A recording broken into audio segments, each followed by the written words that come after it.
Rob Gomez, Bianca Manalo at Herlyn Budol nahaharap ngayon sa kontrobersiya. Narito at alamin natin ang buong detalye.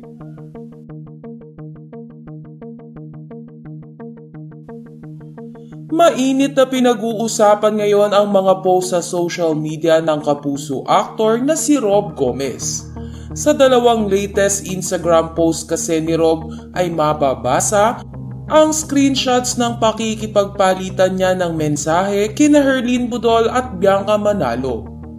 Base sa convo ni na Rob at Herlyn, tila nagkikita ang dalawa at may nangyayari umano sa pagitan nila.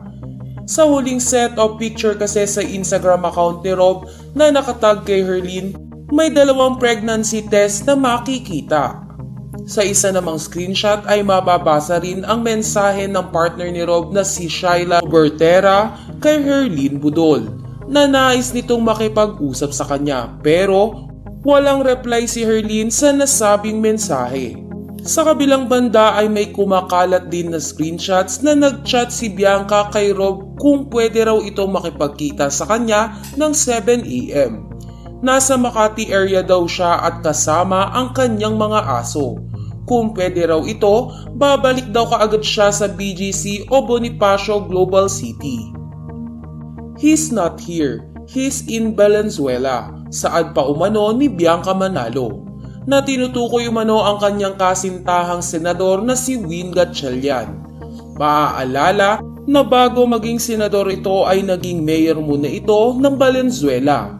Sa isa pang resibo makikitang nagpadala umano ng DM o direct message si Bianca kay Rob Gomez dahil hindi ito nagre-reply sa kanya sa Telegram.